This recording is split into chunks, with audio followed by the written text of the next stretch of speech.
সুপ্রিয় দর্শক মণ্ডলী, এই মুহূর্তে যারা আমাকে রাজ টিভির পর্দায় দেখছেন, সবাইকে আমন্ত্রণ জানাই বাংলাদেশ রিউমাটোলজি সোসাইটি দ্বারা আয়োজিত রাজ টিভির নিয়মিত আয়োজন ফ্রাইডে নাইট উইথ রিউমাটোলজিস্ট এবং আজ 102তম পর্ব। দর্শক, লুপাস সম্পর্কে আমরা আগে বিভিন্ন আয়োজনে আলোচনা করেছি কম বেশি। আজ আমরা কথা বলবো লুপাস রোগীর কিডনি সমস্যা নিয়ে এবং এর চিকিৎসা নিয়ে। এই গুরুত্বপূর্ণ আলোচনায় দর্শক আমাদের সাথে আছেন গেস্ট এক্সপার্ট হিসেবে ডাক্তার রাফিয়া আফরোজ ম্যাম। তিনি FCPS medicine, MD rheumatology, assistant professor, department of rheumatology, Dhaka medical college hospital. Ma'am, আসসালামু আলাইকুম। আমন্ত্রণ জানাই আমাদের আয়োজনে। ম্যাম, কেমন আছেন? ওয়ালাইকুম আসসালাম। ধন্যবাদ স্বর্ণা, আমাকে আমন্ত্রণ জানানোর জন্য। ভালো আছি আলহামদুলিল্লাহ। তুমি কেমন আছো? আমিও ভালো আছি ম্যাম, এবং শুরুতেই আমি আপনাকে অসংখ্য ধন্যবাদ এবং কৃতজ্ঞতা জানাতে চাই ম্যাম। আপনার ব্যস্ততার মাঝেও আমাদের জন্য সময় বের করেছেন এবং সেই সাথে আমার দর্শকদের সাথে যুক্ত হয়েছেন এবং আজ একটি গুরুত্বপূর্ণ বিষয়ে ম্যাম কথা বলতে চাই, লুপাস রোগীর কিডনির সমস্যা নিয়ে এবং এর চিকিৎসা নিয়ে। এই লুপাস সম্পর্কে আসলে আমাদের ধারণা অনেকাংশেই কম আমাদের দেশের মানুষের, এবং সেই সাথে লুপাস থেকে যে কিডনির সমস্যা হতে পারে এই সম্পর্কেও হয়তো ধারণা আরো কম। আমি এই বিষয়গুলোই আজ আমাদের আলোচনায় তুলে ধরার চেষ্টা করব। আমাদের সাথে যুক্ত হওয়ার জন্য আবার কৃতজ্ঞতা। এবং দর্শকদের উদ্দেশ্যে বলি, দর্শক, আমাদের আয়োজনটি সরাসরি রাজ টিভির পর্দায় দেখছেন। লাইভ চলাকালীন সময়ে লুপাস সংক্রান্ত কোনো প্রশ্ন থাকলে, কোনো কিছু জেনে নেওয়ার থাকলে, কিংবা স্পেশালি লুপাস রোগীর কিডনি সমস্যা সংক্রান্ত কোনো প্রশ্নের উত্তর যদি জেনে নিতে চান, আমাদের কমেন্ট সেকশনে নাম, বয়স এবং সমস্যার কথা বিস্তারিত লিখে জানাতে পারেন। আমাদের বিশেষজ্ঞ চিকিৎসক আছেন, তিনি সমাধান দিবেন আশা করছি। এবং আমাদের আজকের এই আয়োজনটি বরাবরের মতো আয়োজিত হয়েছে ডেল্টা ফার্মা লিমিটেডের সৌজন্যে এবং পাওয়ার্ড বাই টফাসিট ইউপাসিট। দর্শক, আমরা আর দেরি না করে আমাদের মূল আয়োজনে চলে যাই। অধ্যাপক ডাক্তার রাফি আফরোজ ম্যামের কাছে। ম্যামের কাছে আমি শুরুতেই জানতে চাই, ম্যাম, লুপাস নিয়ে আজ কথা বলতে চাই। তো লুপাস সম্পর্কে একটু আমার দর্শকদের যদি ধারণা দিতেন, লুপাস রোগটি আসলে কি? লুপাস শব্দটা হচ্ছে ল্যাটিন। এটা 1300 দশকে প্রথম ব্যবহার করা হয়। এটা স্কিন র্যাশটাকে বর্ণনা করার জন্য, যে লুপাস শব্দ মানে হচ্ছে উলফ, নেকড়ে বাঘের আঁচড়ে যেমন ক্ষত হয়, সেই রকম একটা ক্ষত রোগীদের চেহারায় দেখে এইটা মানে প্রবর্তন করা হয় নামটা। তো পরবর্তীতে এটা সিস্টেমিক লুপাস ইরাইথেমেটোসাস বা SLE নামে আমরা অভিহিত করে থাকি, এবং সংক্ষিপ্ত আকারে আমরা লুপাস রোগ হিসাবে বলে থাকি। তো লুপাস রোগটা আসলে শরীরের বিভিন্ন অঙ্গ প্রত্যঙ্গকে আক্রান্ত করতে পারে, এবং এটা একটা অটো ইমিউন রোগ। সেই রোগটা মানুষের শরীরে তৈরি হয়। এটা কোনো ছোঁয়াচে রোগ না। মানুষের শরীরের ইমিউনিটি মানে রোগ প্রতিরোধ ক্ষমতা আমাদের যে আছে শরীরে, বাইরের রোগ জীবাণুকে আক্রমণ করার জন্য রক্তের ভিতরে যে রোগ প্রতিরোধ ক্ষমতা আছে সেটাকে বলা হয় ইমিউন সিস্টেম। এবং এই ইমিউন সিস্টেম যখন ভুলবশত নিজের শরীরকেই আক্রান্ত করে, তখনই অটো ইমিউন ডিজিজ গুলো তৈরি হয়। এটা রিউমাটোলজির অনেক রোগই এইটার অন্তর্ভুক্ত, এবং লুপাস এরকমই একটি রোগ। অসংখ্য ধন্যবাদ ম্যাম। দর্শক, আমরা লুপাস রোগটি কি এই সম্পর্কে একটা ধারণা কিন্তু পেলাম। ম্যাম, লুপাস রোগটি সম্পর্কে আমাদের জানিয়েছেন একটি অটো ইমিউন একটি ডিজিজ। এই অটো ইমিউন ডিজিজটা আসলে কি এবং লুপাসটি কেন হচ্ছে ম্যাম, লুপাস রোগের কারণটা কি, সেটা একটু জেনে নিব। কারণটা তো ওটাই বললাম, যে রক্তের ভিতরে যেসব রোগ প্রতিরোধ ক্ষমতা থাকে, বিভিন্ন সেল থাকে, তাদের কাজ হচ্ছে বহিঃশত্রুকে আক্রমণ করা। যেমন টিবি, নিউমোনিয়া, এরকম অনেক জীবাণু বাতাসে ঘুরে বেড়াচ্ছে। যেমন করোনার কথাই তুমি ধরো, করোনা কিন্তু বাংলাদেশের সব মানুষের হয়নি। যাদের ইমিউনিটি ভালো ছিল তাদের কিন্তু করোনা হয়নি। তো এই ইমিউনিটিটাই যখন বাইরের রোগ জীবাণুর আক্রমণকে প্রতিরোধ করার সত্ত্বেও ভুলবশত নিজের শরীরকে আক্রমণ করে, তখন লুপাস রোগটা বা অটোমিউন রোগগুলো সৃষ্টি হয়। তার মধ্যে লুপাস একটি। সাধারণত মহিলারা বেশি আক্রান্ত হয় এই রোগটিতে, এবং 14 থেকে 44 বছর পর্যন্ত মহিলাদের মধ্যে বেশি দেখা যায়। তবে পুরুষ রোগীরাও আক্রান্ত হয়ে থাকে। ধন্যবাদ ম্যাম। ম্যাম বলছিলেন লুপাস একটি অটো ইমিউন ডিজিজ। এখন অটো ইমিউন ডিজিজের ক্ষেত্রে ম্যাম আমাদের তো শরীরের বিভিন্ন অঙ্গ প্রত্যঙ্গ আক্রান্ত হতে পারে, একটা সম্ভাবনা থেকেই যায়। তো যদি একজন লুপাস রোগী তিনি যদি সময় মতো চিকিৎসা না নেন বা সঠিক চিকিৎসাটা না করেন, সেক্ষেত্রে নিশ্চয়ই জটিলতা তৈরি হওয়ার একটা সম্ভাবনা থাকে এবং বহুমাত্রিক জটিলতা তৈরি হওয়ার সম্ভাবনা থাকে। এখন যদি একটু জানতে চাই যে লুপাস রোগীর চিকিৎসা যদি ঠিক মতো না হয়, সেক্ষেত্রে কি কি জটিলতা হতে পারে? লুপাস রোগটা চিহ্নিত করাটাই হচ্ছে যে প্রথম, যে ভিতরে লুপাস রোগ হচ্ছে কিনা বা অন্য অনেক রোগের মধ্যে লুপাস রোগীকে চিনে বের করা, এটা আহ, খুবই জরুরি। কারণ লুপাস রোগটা হলে শরীরের বিভিন্ন অঙ্গ প্রত্যঙ্গ আক্রান্ত হয়। প্রথমেই যেটা খুব বেশি আক্রান্ত হয় সেটা হচ্ছে যে চর্ম, বাটারফ্লাই র্যাশ বলে এরকম ডিস্ট্রিবিউশনে একটা র্যাশ হয়। সেই বাটারফ্লাই র্যাশ দেখলে চেনা যায় যে লুপাস রোগ হওয়ার সম্ভাবনা হয়তো বেশি হয়েছে। তারপরে লুপাস রোগটা মানুষের জয়েন্ট বা গিরা, তারপরে ফুসফুস, কিডনি, হৃৎপিণ্ড, লিভার, ব্রেন এবং সব সব ধরনের অঙ্গ প্রত্যঙ্গকেই আক্রান্ত করতে পারে, বা রক্তনালীর প্রদাহ সৃষ্টি করে ভাস্কুলাইটিসও করতে পারে। তো সবচেয়ে কমন হচ্ছে যে বাত ব্যথা, জ্বর, তারপরে চর্মরোগ। এর পরবর্তীতেই দেখা যায় যে কিডনিও আক্রান্ত হয়। অসংখ্য ধন্যবাদ ম্যাম। সুতরাং দর্শক আসলে লুপাস রোগের চিকিৎসাটা এবং সঠিক সময়ে এই রোগটি নির্ণয় করা খুবই প্রয়োজনীয় ম্যাম, কিন্তু এই বিষয়টি আমাদের বলেছেন।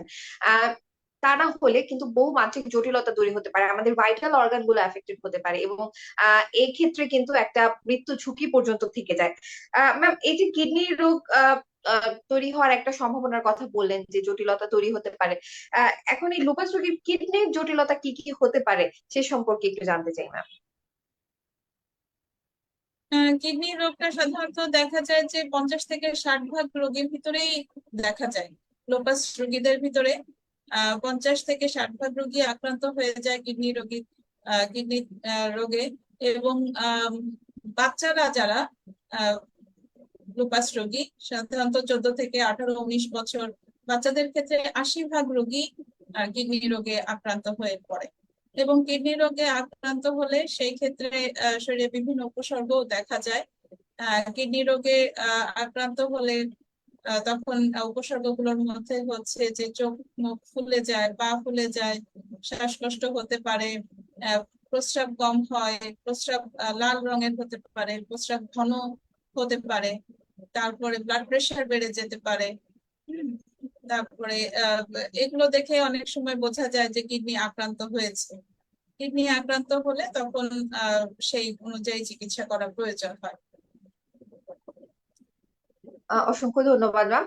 দর্শক আমরা কিছু উপসর্গ সম্পর্কে একটা ধারণা লাভ করলাম, যাদের লুপাস আছেন আর তারা কিন্তু এই ক্ষেত্রে খেয়াল রাখবেন। ম্যাম যে উপসর্গগুলোর কথা বললেন, গা ফুলে যাওয়া কিংবা আমাদের কোনো শ্বাস প্রশ্বাসের সমস্যা হওয়া, কিংবা অন্যান্য যে উপসর্গের কথা আমরা জানলাম, এই উপসর্গগুলো যদি আমরা দেখি আমরা অবশ্যই চিকিৎসকের শরণাপন্ন হব এবং কোনো কিডনি সংক্রান্ত জটিলতা তৈরি হয়েছে কিনা এই বিষয়টি আমরা নিশ্চিত হয়ে নিব।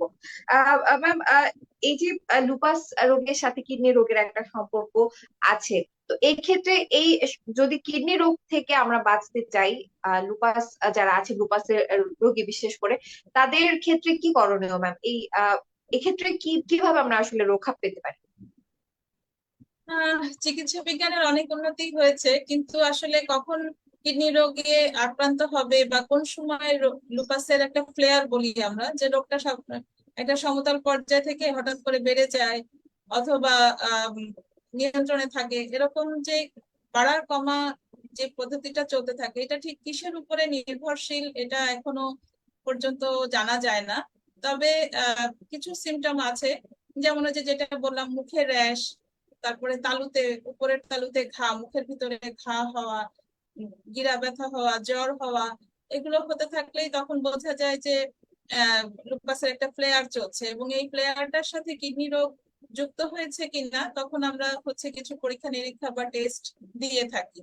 তো যেটা বলছিলে তুমি যে প্রতিরোধ বা রক্ষা পাওয়া যায়, রক্ষা পাওয়ার উপায় early diagnosis and early treatment, মানে যত তাড়াতাড়ি চেনা যাবে, তত দ্রুত চিকিৎসা করলে রোগের আহ ক্ষতিকারক যেই প্রভাবটা সেটা থেকে রক্ষা পাওয়া যাবে। তো আর্লি ডায়াগনোসিস করার জন্য কি করতে হবে, যে লুপাস রোগীকে কিছুদিন পর পর ডাক্তাররা যেরকম টাইম দিয়ে দেয়, 2 মাস 3 মাস পর পর আমরা আসতে বলি, ফলো আপ করি, তারপরে ইউরিন টেস্ট করি, কিডনি টেস্ট করি, করে করে আমরা ডিটেকশন করতে থাকি যে খারাপ হচ্ছে কিনা। তো এরকম ফলো আপে থাকার প্রয়োজন হয়। ফলো আপে যদি লস করে তাহলেই দেখা যায় যে প্লেয়ার নিয়ে আসে, কিডনি ক্ষতি হয়ে যায় অনেক। মানে রেগুলার একটা চেক আপে না থাকলে, ডাক্তারের সাথে সম্পর্ক না থাকলে তখন ক্ষতির সম্ভাবনা গুলো বেড়ে যায়। ধন্যবাদ ম্যাম। ম্যাম, একটু লুপাসের চিকিৎসা সম্পর্কে যদি একটু ধারণা দিতেন আমার দর্শকদের, লুপাসের চিকিৎসাটা কিভাবে করা হয়? হ্যাঁ, লুপাসের চিকিৎসাটা আহ, সাধারণত আমরা রিকোনিল নামে একটা ওষুধ দিয়ে থাকি, হাইড্রোক্সিক্লোরোকুইন। এটা সবসময় খেতে হয়। আর হচ্ছে স্টেরয়েড দিয়ে অনেক সময় চিকিৎসা করা হয়। আর তোমাকে যেটা বললাম যে প্লেয়ার অনুযায়ী চিকিৎসা, অনেক ধরনের ওষুধই পাওয়া যায়, এবং সারা বিশ্বে যেসব ওষুধ পাওয়া যায় বাংলাদেশেও প্রায় সব ধরনের ওষুধই পাওয়া যায়। ধাপে ধাপে চিকিৎসা আছে, এবং কোন অর্গান ইফেক্টেড, মানে কোন অঙ্গ প্রত্যঙ্গ ধরেছে সেটার অনুযায়ী চিকিৎসাটা ডিপেন্ড করে। যেমন ধরো যদি কিডনি রোগের চিকিৎসা সম্পর্কেই বলি, তখন কিডনি রোগের চিকিৎসার ক্ষেত্রে 2-3 ধরনের ওষুধ পাওয়া যায়। তো কিডনি রোগের চিকিৎসা আগে তোমাকে ক্লাসিফাই করতে হবে যে কিডনি রোগটা কোন স্তরে আছে, কোন শ্রেণীভুক্ত। সেটার জন্য আমরা ইউরিন টেস্ট করি, কিডনি ফাংশন টেস্ট করি, যেমন সিরাম ক্রিয়েটিনিন, ইউরিনের প্রোটিন দেখি। তারপরে হচ্ছে কিডনি বায়োপসি করি। কিডনি বায়োপসি করার পরে যখন ক্লাস 6টা ক্লাস আছে কিডনি বায়োপসিতে, সেই ক্লাস অনুযায়ী ট্রিটমেন্ট করা হয় সাধারণত। ক্লাস 1, 2 এবং 6 এগুলাতে খুব বেশি চিকিৎসার প্রয়োজন পড়ে না। এগুলাতে অল্প কিছু চিকিৎসা, যেমন ব্লাড প্রেশার কন্ট্রোল, সামান্য স্টেরয়েড এবং ফলো আপ, খাবার দাবারের হয়তো কিছু নিয়ন্ত্রণ থাকে, এভাবেই করা হয়। কিন্তু ক্লাস 3 এবং 4 যখন আমরা ডায়াগনোসিস করি, এবং 5 এর কিছু কিছু অংশ, এইরকম রোগগুলোতে একটু দীর্ঘমেয়াদী চিকিৎসার প্রয়োজন হয়।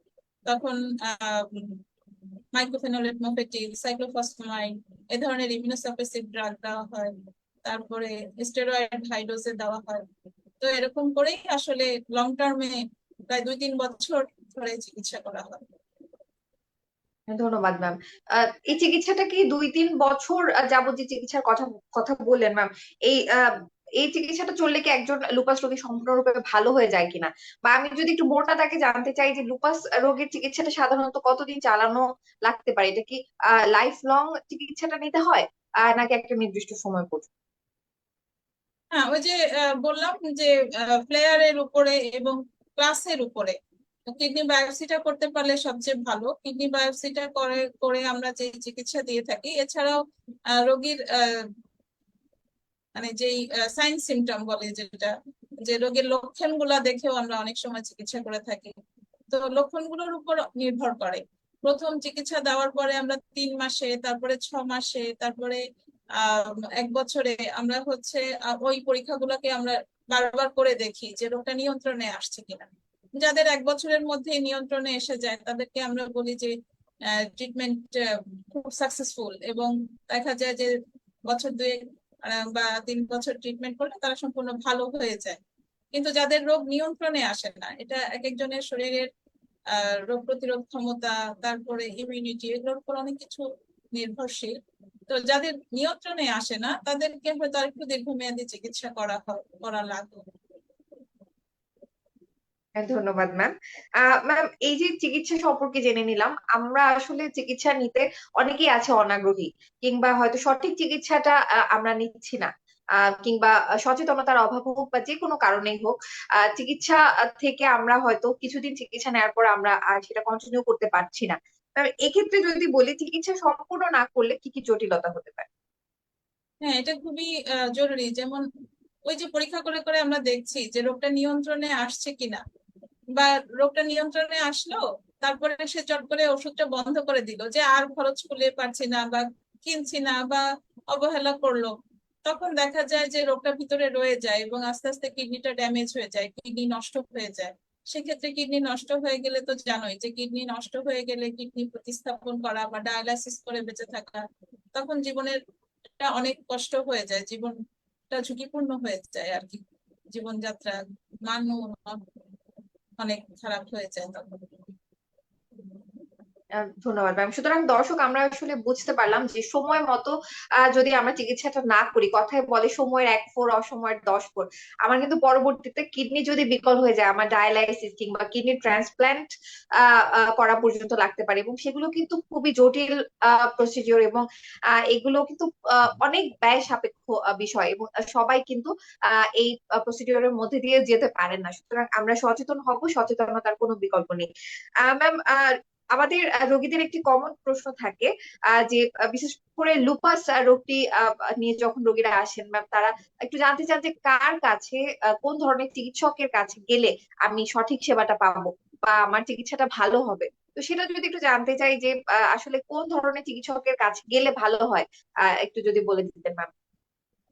হ্যাঁ, লুপাস রোগের চিকিৎসা মূলত রিমাটোলজিস্ট যারা, রিমাটোলজি বিশেষজ্ঞ, তাদের কাছেই করা উচিত।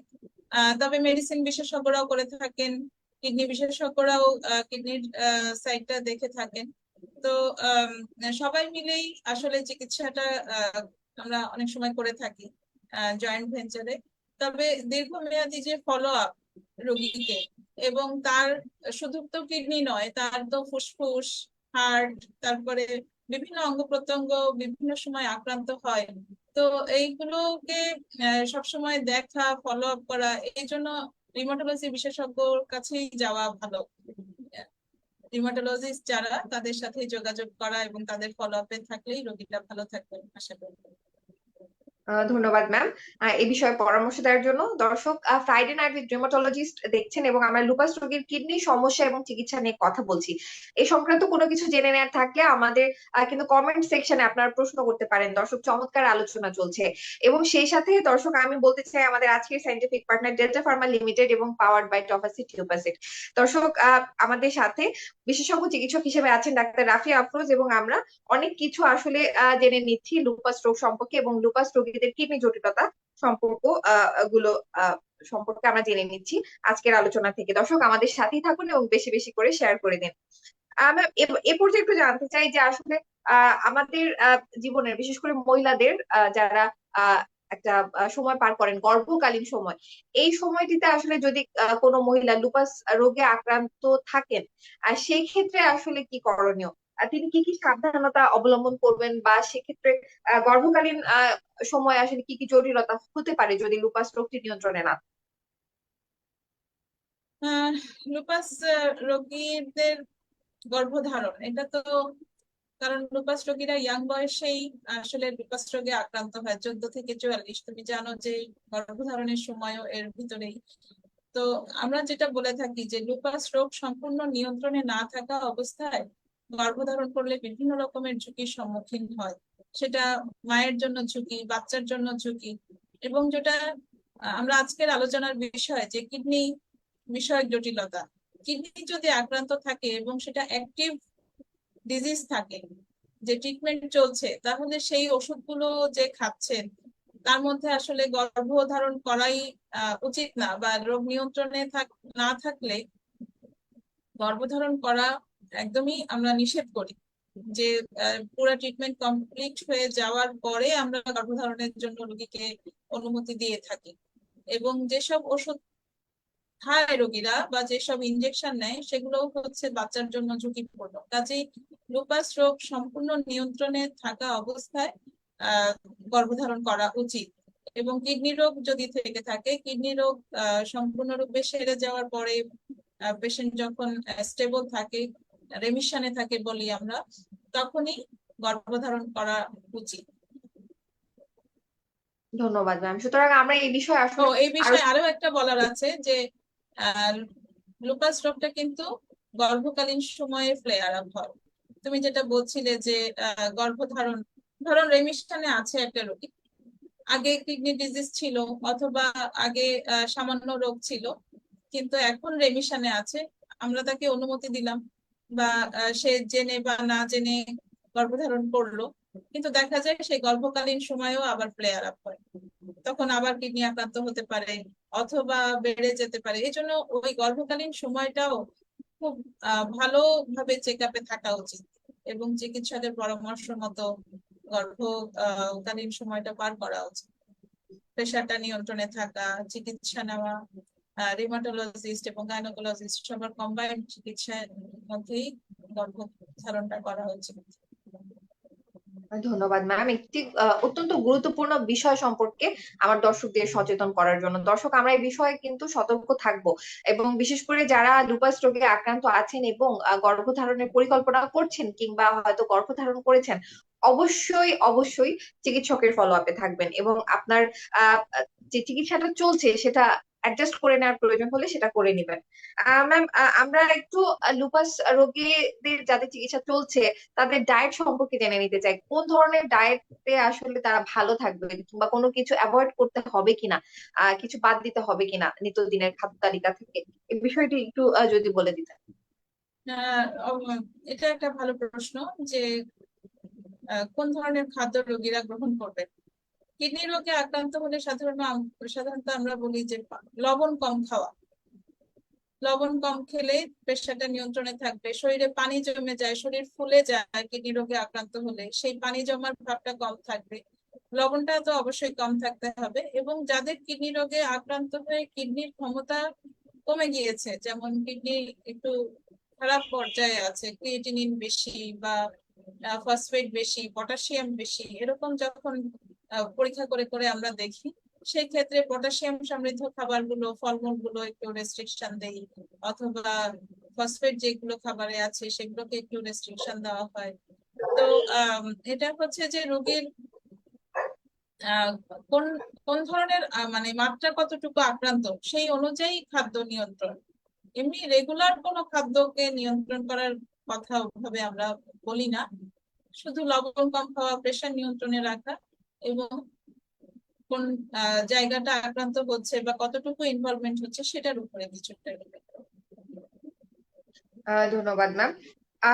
ম্যাম, আমাদের হচ্ছে যাদের লুপাস রোগ আছে এবং কিডনির ক্ষেত্রে একটু জটিলতা তৈরি হচ্ছে, এই যে কিডনি জটিলতা গুলো, এটা কি রিভার্সিবল কিনা, এটা কি একটা কিডনির একটা ড্যামেজ হয়ে গেলে সেটাকে আবার পূর্বের অবস্থায় ফিরে আসার সুযোগ আছে কিনা, নাকি ড্যামেজটা পার্মানেন্ট, এই বিষয়টা একটু যদি বলে দিন। হ্যাঁ, এটাই তো তোমাকে প্রথমে বললাম যে 2-3 বছর চিকিৎসা করলে রোগটা সম্পূর্ণরূপে অনেকের ক্ষেত্রে ভালো হয়ে যায়। কিন্তু কিছু কিছু রোগীর ক্ষেত্রে রোগটা জটিল আকার ধারণ করে এবং 5 থেকে 15% রোগীর কিডনিটা পার্মানেন্টলি ড্যামেজ হতে পারে বা নষ্ট হতে পারে। সেক্ষেত্রে ওই যে আম, একেবারে প্রাথমিক পর্যায়ে চিকিৎসাটা হয়তো করা হয়নি, অথবা ঠিক মতো ওষুধটা শরীরে কাজ করেনি, অথবা এরকম বিভিন্ন ফ্যাক্টর থাকে। তো কিডনি যদি তুমি জানোই যে কিডনি যদি একবার ড্যামেজ হয়ে যায় তাহলে তো সেটা আর ব্যাক করা সম্ভব হয় না। কিডনি নষ্ট হলে দুইটা কিডনি একসাথে নষ্ট হয় এবং সেই ক্ষেত্রে ডায়ালাইসিস করে থাকা, এবং যাদের সামর্থ্য আছে তাদের ক্ষেত্রে কিডনি প্রতিস্থাপন করা বা ট্রান্সপ্ল্যান্ট করা। ট্রান্সপ্ল্যান্ট করতে পারলে আবার ভালোই হয়ে যায়। সেই ক্ষেত্রে আবার নতুন প্রতিস্থাপিত কিডনিতে যে লুপাস হবে এরকম সম্ভাবনা খুব কমই থাকে। আর যারা পারেন না, আমাদের তো গরিব রোগী বিশেষ করে সবাই গ্রামের রোগী, বা অনেক সময় প্রতিস্থাপনে ম্যাচিং ডোনারও পাওয়া যায় না, তো প্রতিস্থাপনেরও অনেক রকম বাধা বিপত্তি আছে, টাকা পয়সার ব্যাপার আছে। তো সেই ক্ষেত্রে না পারলে তখন ডায়ালাইসিস করে করে চলা, এই আর কি। ধন্যবাদ ম্যাম। ম্যাম, আমরা আমাদের আয়োজনের শেষ পর্যায়ে একটু জানতে চাই যে লুপাস রোগ সম্পর্কে আসলে সামাজিক সচেতনতার কতটুকু প্রয়োজন রয়েছে ম্যাম, এটার গুরুত্ব কতটুকু? এটার গুরুত্ব অনেক। যতটুকু অভিজ্ঞতা আছে দেখা যায় যে যখন রোগীর স্বামী জানতে পারে যে তার স্ত্রী একটা দীর্ঘমেয়াদী রোগে আক্রান্ত বা কিডনি আক্রান্ত, তখনই আমাদের দেশের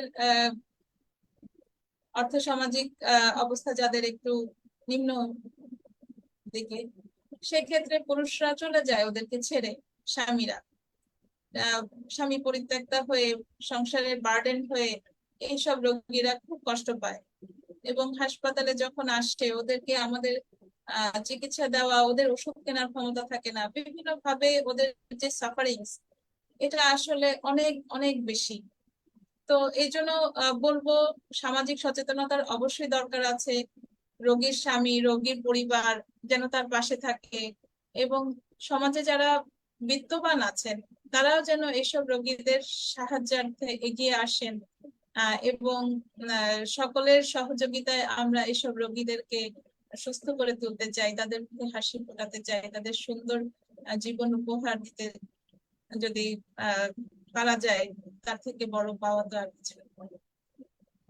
অসংখ্য ধন্যবাদ ম্যাম, খুব চমৎকার কিছু কথা বলেছেন। আসলে আমাদের সকলেরই উচিত সচেতন হওয়ার এবং এই যে স্বামী পরিত্যক্তা হওয়ার যে বিষয়টা, বিশেষ করে প্রান্তিক অঞ্চলগুলোতে আমরা চাই না এই এরকম সমস্যায় আসলে কোনো নারী পড়ুক। আমরা সুস্থ থাকতে চাই। লুপাস রোগটি যে আসলে চিকিৎসার মাধ্যমে নিয়ন্ত্রণে রাখা সম্ভব কিংবা সুস্থ থাকা সম্ভব, এই মেসেজটি আসলে সবার কাছে পৌঁছানো দরকার। ম্যাম, আপনাকে আবারও ধন্যবাদ জানাই। আমাদের আয়োজন শেষ করবার আগে দর্শকদের উদ্দেশ্যে কি কিছু বলতে চান ম্যাম? দর্শকদের উদ্দেশ্যে বলতে চাই যে লুপাস রোগটাকে নিয়ে ভয় পাওয়া বা লুকিয়ে রাখা বা এটা নিয়ে কষ্ট পাওয়া এরকম না করে আমরা যেন এটা একটাকে স্বাভাবিক রোগ। তুমি দেখো যে ডায়াবেটিস, হাইপারটেনশন যে কোনো রোগী কিন্তু হলে সেরে যায় না। লুপাস রোগটাও কিন্তু সেরকম, যে লুপাস রোগটা হলে সেরে যায় না কিন্তু নিয়ন্ত্রণে রাখা সম্ভব, চিকিৎসা আছে, হতাশ হয়ে পড়ার কোনো কারণ নেই এবং ধাপে ধাপে বিভিন্ন ধরনের চিকিৎসা বাংলাদেশেই বিদ্যমান এবং ডাক্তারের সাথে রেগুলার যোগাযোগ, ফলো আপ, চেক আপ, এগুলোর মাধ্যমে যেই জটিল প্রক্রিয়াগুলো, যেমন কিডনি নষ্ট হওয়া বা হার্ট বা ফুসফুস নষ্ট হয়ে যাওয়া, এগুলো থেকেও রক্ষা পাওয়া যায় রেগুলার যদি চেক আপে থাকা যায়, আসা যাওয়া করা যায়। এবং একটা স্বাভাবিক মানুষ যতদিন বাঁচে, লুপাস রোগীরাও এইসব অঙ্গ প্রত্যঙ্গ আক্রান্ত না হলে ঠিক সেরকমই বাঁচতে পারে।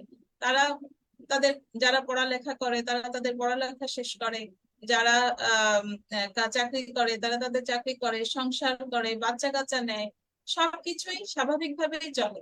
কাজে আতঙ্কিত না হয়ে রোগটাকে স্বাভাবিক ভাবে গ্রহণ করে সমাজের সকলের সাথে সুস্থভাবে বাঁচার অঙ্গীকার নিয়ে বেঁচে থাকা অঙ্গীকার করা উচিত। অসংখ্য ধন্যবাদ ম্যাম, চমৎকার কথা বলেছেন। এবং আমরা আসলে চাই আমরা সবাই ভালো থাকবো এবং লুপাস রোগী যারা আছেন তাদের উদ্দেশ্যে এই চমৎকার কথাগুলো বলার জন্য, এই আশাব্যঞ্জক কথাগুলো বলার জন্য ম্যাম আপনাকে আবারও ধন্যবাদ জানাই। আপনার এই কথার মাধ্যমে আসলে লুপাস রোগীরা অনুপ্রেরণা পাবে, সুন্দর একটি জীবন কাটানোর অনুপ্রেরণা পাবে এবং তারা চিকিৎসাটা নেয়ার অনুপ্রেরণা পাবে। ম্যাম, আপনাকে ধন্যবাদ জানাই আমাদের আজকের এই আয়োজনে আমাদেরকে এতক্ষণ সময় দেওয়ার জন্য এবং আমাদের দর্শকদের পক্ষ থেকেও কৃতজ্ঞতা জানাই, আপনার সুস্বাস্থ্য কামনা করছি। দর্শক এতক্ষণ যারা আমাদের সাথে ছিলেন সবাইকে ধন্যবাদ জানাই আমাদের সাথে থাকার জন্য। আমরা আজ কথা বলেছি লুপাস রোগীর কিডনি সমস্যা এবং চিকিৎসা নিয়ে। দর্শক, খুব গুরুত্বপূর্ণ একটি বিষয়ে কথা হলো আজ এবং আমরা অনেক তথ্য পরামর্শ কিন্তু জেনেছি আজকের এই আয়োজন থেকে। আশা রাখছি আমাদের প্রতিটি কথা কাজে আসবে আপনাদের সকলের এবং আমরা সবাই সুস্থ থাকবো, সুন্দর জীবনযাপন করব। পরবর্তী আয়োজন দেখার আমন্ত্রণ জানাই এবং আজকের এই আয়োজনটি ছিল ডেল্টা ফার্মা লিমিটেডের সৌজন্যে পাওয়ার্ড বাই টপাসিট গ্লুপাসিড। সঞ্চালনায় ছিলাম আমি ডাক্তার শারমিন নাহার স্বর্ণা। ধন্যবাদ সবাইকে। You are watching Raj TV, Jagorone, Bangladesh. Please subscribe our channel.